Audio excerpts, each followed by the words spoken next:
So, Penny, here we are. And hello, everyone. Welcome to Chit Chat and All That with me, Amanda Prowse. And me, Penny Dommett. Thank you so much for joining us yet again. We've had some really, really funny messages on Instagram. Keep them coming is all I can say, because we have had such a laugh looking at them.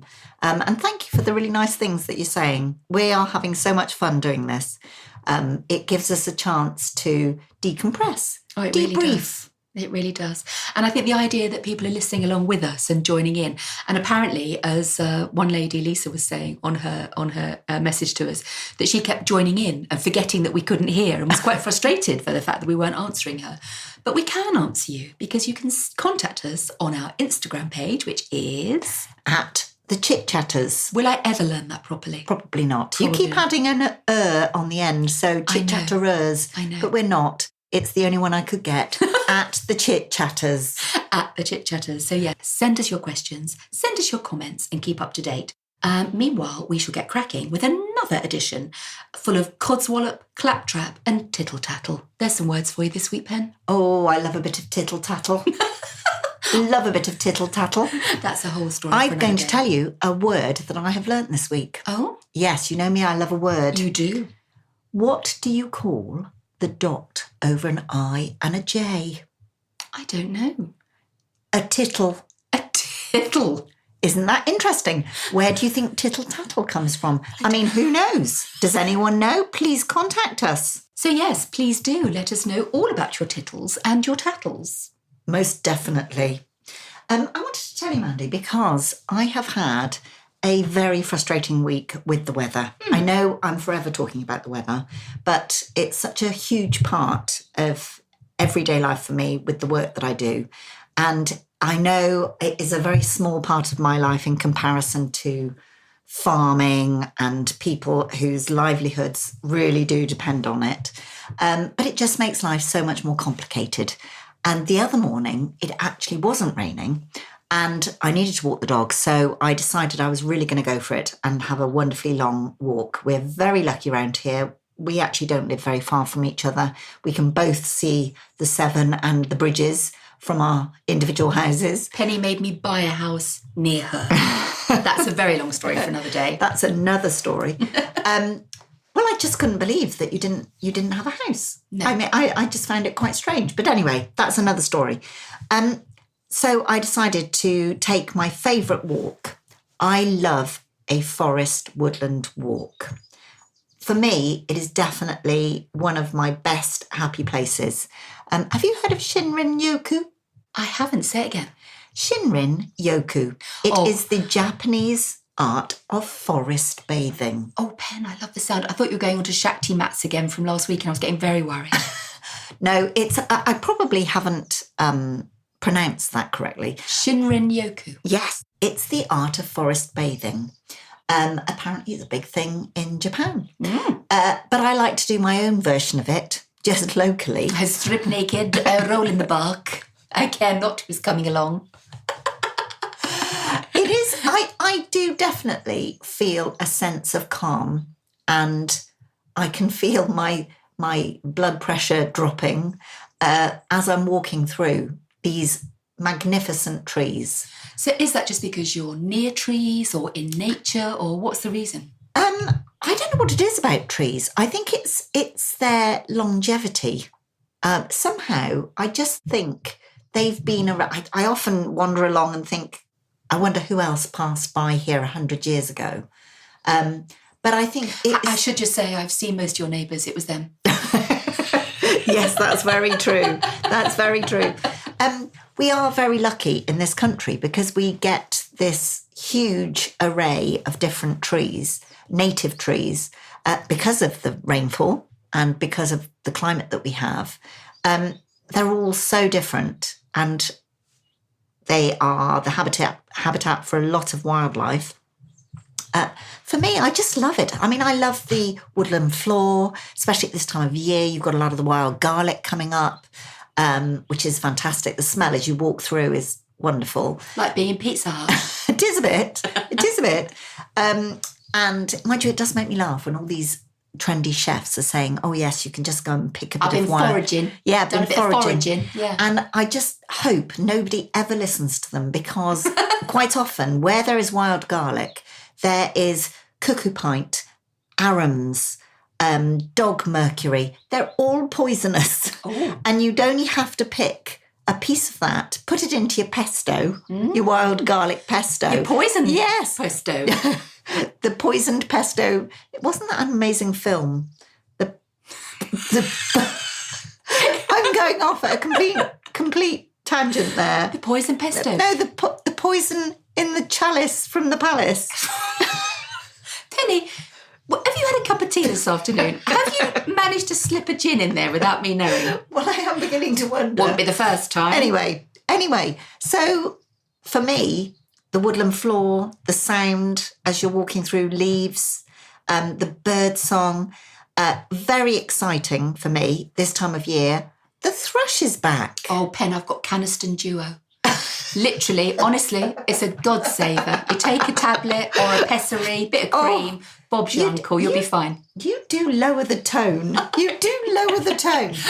am going to put on our Instagram page, I am going to put a little video of Thomasina thrush singing from the top of the tree. Oh. It is wonderful. Honestly, it's so special. We're very, very lucky. Not many people have ever heard a thrush singing live. No, and we've got that to look forward to now, which is lovely. Yes. So that's what I've been doing. Have you named all of your thrushes?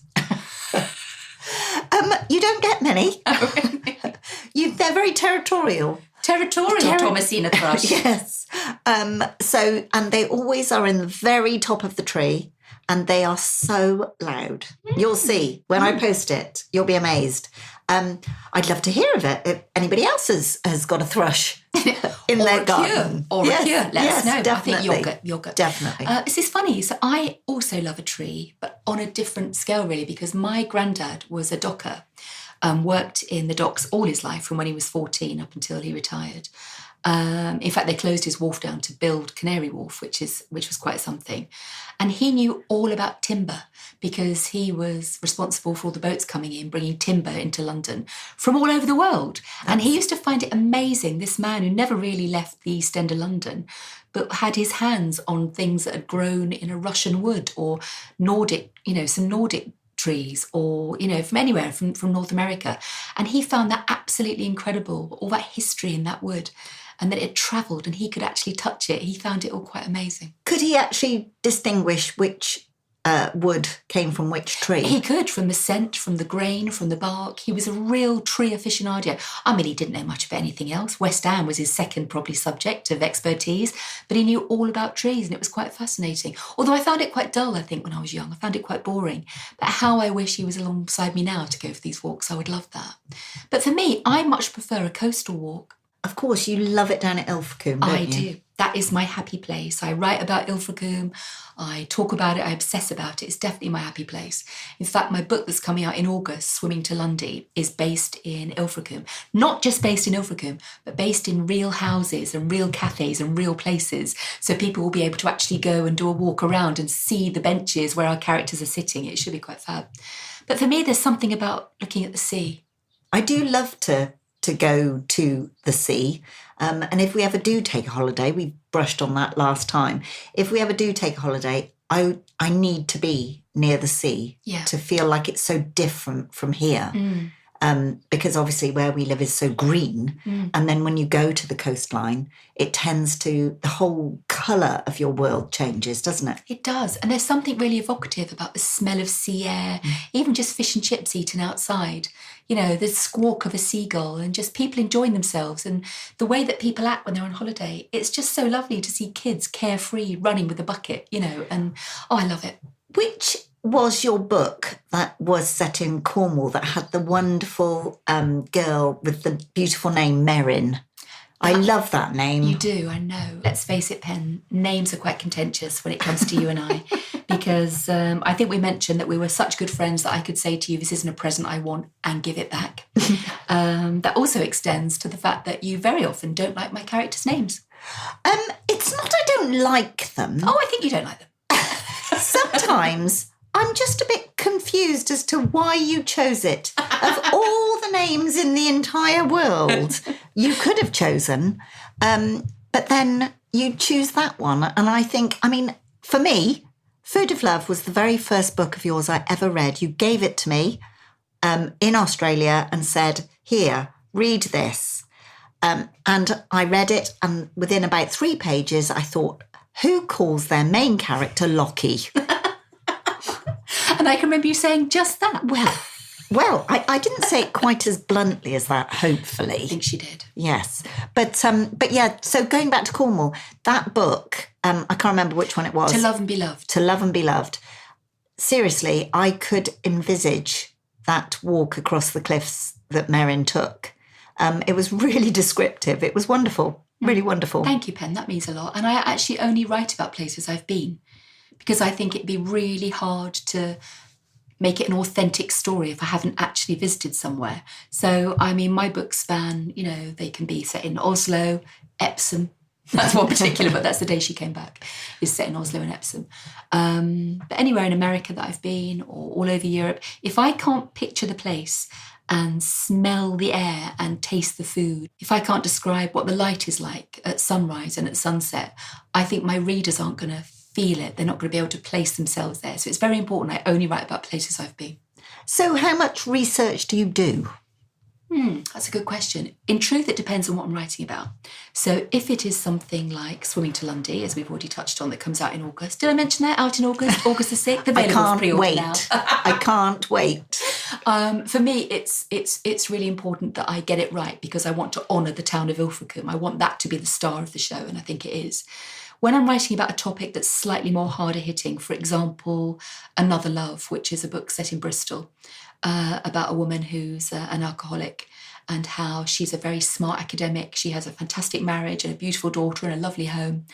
And she loses everything because she is ill. She's an alcoholic, and she loses her battle with alcoholism, and it's just horrific.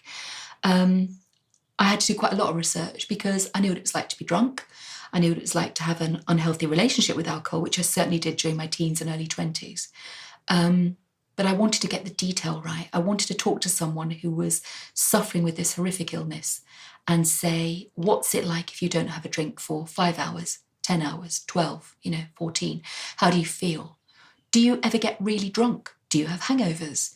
What makes you feel better, worse? Do you need any alcohol, or is it just a particular alcohol that you crave? And it's the detail, it's the small things that you really, really got right. So even though I had the story pretty much sorted in my head and I knew the setting, I just wanted to make sure I was doing the subject, as also with the Food of Love about anorexia. I wanted to make sure I was getting the detail right, because then I am paying the right level of homage to a topic that is difficult. When I read that book, I obviously don't have daughters, don't really have any nieces, and anorexia was something that wasn't really on my radar. I mean, obviously, we all know about it. And also affects boys too. Yes, true.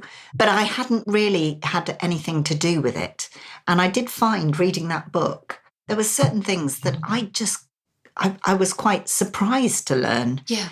So irrelevant of how good the story is that takes us through, if you can actually you learn something along the way, I think that's, for me, I really like to learn something from a book. And I think that's important, because it's almost like a responsibility. You can entertain someone with a bit of fiction. And I find that if I said, I want to write a non-fiction book about eating disorders, well, it doesn't sound like it's interesting. It doesn't sound so much fun. I don't think people are going to want to read it on their sun lounger.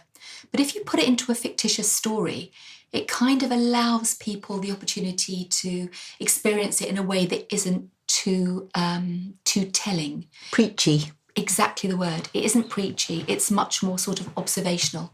And just like our podcast, where we want people to feel like they've pulled up a chair at our table, I think I write in that way too. I want people to literally feel like they're in the room with the family experiencing it.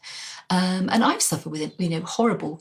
My eating has been disordered, shall we say, for my whole life. I've overeaten, I've certainly had food addiction, and I was fascinated at the parallels between overeating and undereating. They're very similar. It's all about control. It was all about really, abusing my body in one way, just like undereating, overeating. It was very similar. The effects were very similar, actually, apart from one, I got very fat, and the other, you get very thin. But that's really the only difference. The sort of emotional heart of both eating disorders were very, very similar. That surprised me. Yeah. Is it, as I said, I've read a lot of your books. I haven't read them all. The other things I find really fascinating, I'm sorry, this is sounding like an interview. It's fine, you carry on. But, am I getting the job? Yeah, I'll let you know. The other thing I find fascinating, because I love to paint and draw myself. You are a wonderful artist. I find it quite relaxing, actually. And obviously for my job, I do a lot of designing, a lot of drawing. I still use a pencil, don't use a computer. But one of the things I find fascinating are your book covers. I'm very lucky, I belong to a book club. And one of the things we always laugh about is we like to propose 3 books, and then the rest of the book club members choose which one they want to read. And quite often we are that shallow that we will choose the book based on what's on the cover, and the very short amount of blurb that's written on the back. And jokingly, we always say, if it has a quote on it from Marie Claire that says it's wonderful, we don't hold out much hope. And if it says Sunday Times bestseller, you can guarantee that it's going to have a little bit more substance to it. But the covers are fascinating. I find, how do you choose what goes on the cover? It's a good question. I think we all kind of choose books by the cover, don't we? They say don't judge them, but I think we do a little bit. I think you've got to, because that's what you're given to make an assumption about that book. Yeah, totally. And I have a wonderful cover designer, a lady called Emma Rogers, who does some incredible covers, not only mine, but lots of other authors as well. She's phenomenal. I have very little say in it, because I think, I just write the stories, but for my books to see the light of day and get published, there's a whole team of people, copy editors, designers, marketeers, publicists, PR team. I mean, you name it. It's huge. It's a real team effort. And all I do is provide those words, and the rest just kind of goes off. And I think I don't want to be too involved in any other process, because I think that would hamper the experts in doing their job. Do you know, I don't know whether if I had spent all those hours, months, in your case, weeks, writing all those words and putting it all down on paper, I don't think I could stand back and say, here's my baby, you decide what it's got to wear. That's a really good way of looking at it. I think I'd want to have the say as to whether or not it looks good enough for me. I think you kind of have to, though, Pen. You have to trust people to do their jobs. And it's like when the book comes out in another country, it can have a completely different cover, even a different name. Really? Yeah, because I think, in my books, they come out all over the world. I think 22 countries they come out in, which is phenomenal. I still can't quite believe that. But I have to trust that, my Hungarian publisher or my Norwegian publisher or even my American knows what their market wants. So something that might work in Poland might not work so well in Germany, because they understand their book market. I see. And also tastes are different. And what's fashionable is different. And if it's a commercial work, which my books are quite commercial, I think, then you have to almost go with that, don't you? But trust is really important, I think, because also if I was questioning someone's choices, then I think it gives them less confidence. And if they're not confident, they're not going to perform to the best of their ability. So I think entrusting people to do whatever it is they do is really important, to get the best out of them. Actually, you're totally right. I mean, I would be decidedly miffed if somebody asked me to design their garden and then didn't trust what I was telling them was the best option for their garden. Or even worse, stood over your shoulder going, oh, I don't like that colour. Have you thought about using a different font? Or does that really go there? Can't we change it to this? You'd be like, all your knowledge and expertise, which is what people are paying for. That's true. That's true. I think it's about control, isn't it? I think, yes, probably. Are you a control freak, Pen? Am I? You're laughing at me. You're laughing at me. I am a bit. How many people are now shouting at their device saying, oh my goodness, she's terrible. I am a bit of a control freak. I do like things in a certain way. I definitely haven't got OCD or anything like that, but I do like things to happen in a certain way. Definitely. And I like things to be routine. I like things to be ordered. I'm not. The one thing I do insist upon, I cannot bear it when people leave things in the kitchen. I like to have clear worktops. I definitely do not ever leave a jumper or a scarf, anything on my worktops. Does my house bring you out in hives, Pen? No, it's really weird. It's a bit like people say to me, oh my gosh, if you ever go to a garden and it looks a real mess, do you feel really uncomfortable? I really don't. If I'm not there for work, I just block it out. It really doesn't bother me. And no, definitely, I love coming to your house. It's the most beautiful home. Oh. You are very good at interior design. Oh, thanks, Pen. Yeah, definitely. But no, in my own home, I like to tidy up after everyone. See, I am a bit of a control freak, but only in certain things. So if people move something that I've put in a particular place, it may look like a pile of clutter, but I know where everything is. If that gets moved, then literally that can make me feel really, really anxious. I hate it when people make piles. Right? I can't stand it. Oh, I'm a bit of a pile maker. Oh, no. Yeah. No, my other half likes a pile. Yeah, I love a and pile. I collect up all the piles and I just shove it into a cupboard because I can't bear looking at it. The cupboard of doom. Yes. Where everything gets shoved. You see, I am such a control freak that this is going to sound weird. So this weekend, I actually confided this to my family and I'm interested in your take on it because I announced that I have arranged and organised my own funeral. Really? That face there is the one that everyone around the table pulled. And it's not so much that I've been prescriptive in what I want. I've just been quite clear on what I don't want. And I was thinking about it and thinking, is that a ridiculous thing to do? Let's face it, I'm in my late 50s. Feels a bit like Sniper's Alley, doesn't it? I've been to quite a few funerals recently. In fact, one of my lovely friends died a few weeks ago. And I was at her funeral last week up in Cheshire. Beautiful funeral. Just one of those rooms that was packed with love just falling from the rafters. And it was phenomenal. I loved it. And it made me think about what I wanted.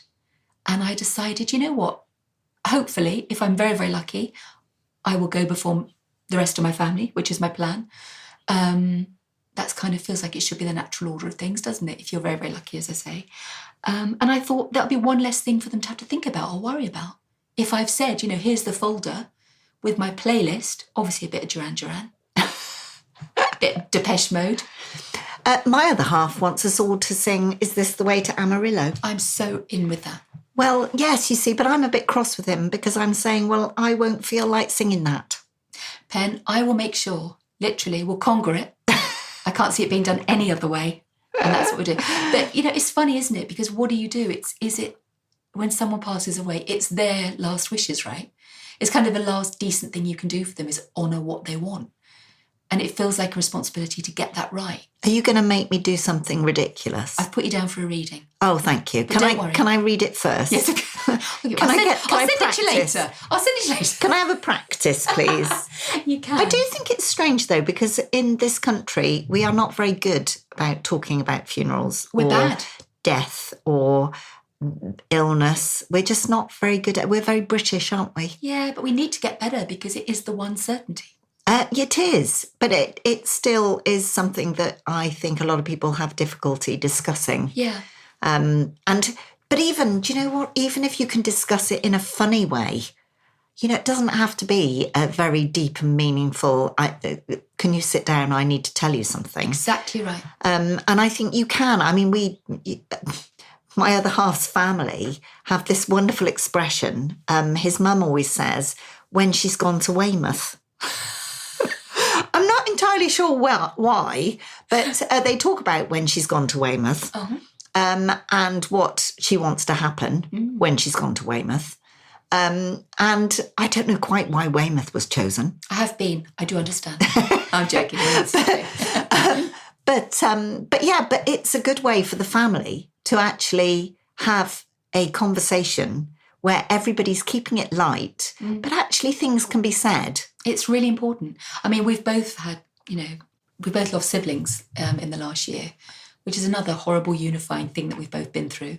And I think probably one of the things we didn't have in common, Pen, although it's been really nice to support each other through that, I have to say.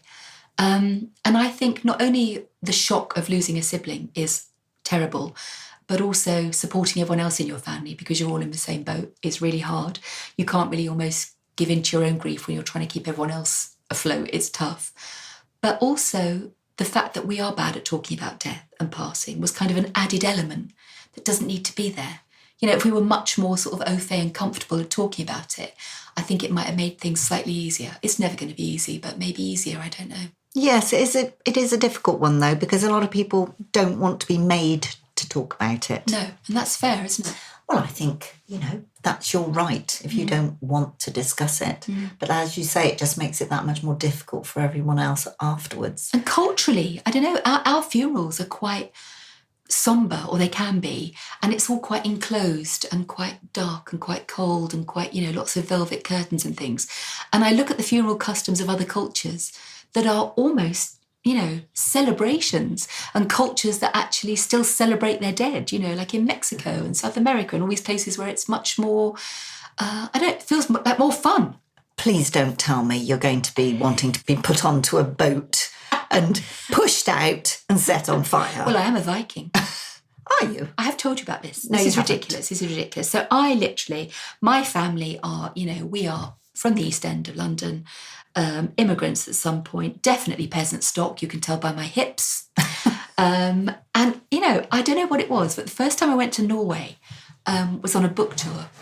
And I love my Norwegian readers. I love Norway full stop. Simeon and I went to this Viking museum, and I know this is going to make you laugh, Pen, but please bear with me. We walked in and I had this incredible feeling that I was a Viking. Not that you'd been there before or anything like that. Yes, it was. It was really odd. And there was a sort of a montage of sort of Viking imagery playing. And there was a large Viking ship, I don't know what they're called, big Viking ship in the middle, restored, beautiful, stunning. And the whole place, I felt incredibly moved in a way that I've never quite experienced before. And I know, look at you laughing at me. I don't know what it was. I said to Simeon, I think I was a Viking. And he said, no, you're definitely not a Viking. You're not tall enough to be a Viking. That's also what he said. But it was a really strange connection. And I felt it the moment I arrived in Oslo. That's incredible. I think we should have a Norwegian trip away. Oh, go and see Gun, our lovely friend. Yes. She would love that. Oh, she was so wonderful. I met her at your house, didn't I? Yeah, she's great. She was very lovely. But I've always wanted to go to Norway, actually. It's so beautiful. It's everything you think it's going to be. Have you ever seen the Northern Lights? I used to think that was Blackpool. So I used to say, oh yeah, I've driven under them, looking out the back window of the car. It was very lovely. I was only a child. No, I haven't. That's my bucket list. Is it? Yes. Apparently it's easier this year to see them. Apparently you see them in Scotland. Yeah, it's like, I don't know what it is. It's like it's once in a sort of few year phenomenon. I don't know, but it should be easier. But we drove up to the Arctic Circle, as you do. We did a multi-centre book tour all around Norway. I think we went to about 10 places in Norway. Amazing. Sort of island hopping and flying between places. And we went up to the Arctic Circle, and it was just absolute. I mean, like nowhere else I've been. It was beautiful, but no Northern Lights. We weren't lucky. Oh, I think that we should go on a search for the Northern Lights. I like that, Pen. Somewhere other than Blackpool. Yeah. Okay. And we should do a chit-chat and all that from that place. Wouldn't that be funny? Go on the road. We could chit-chat about all the things that we come across. And if we met any Vikings, we can chit-chat to them. And I could probably translate, because obviously being half Viking. Yeah, totally.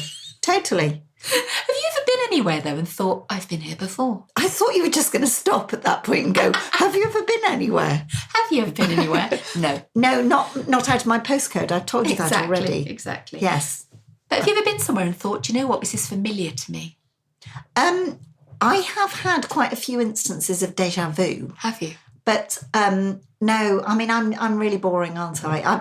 I just travel for me. We have been to some lovely places, don't get me wrong. We've had some wonderful times on holiday, different places that have been wonderful. I spent quite a lot of time in my childhood with a Spanish family.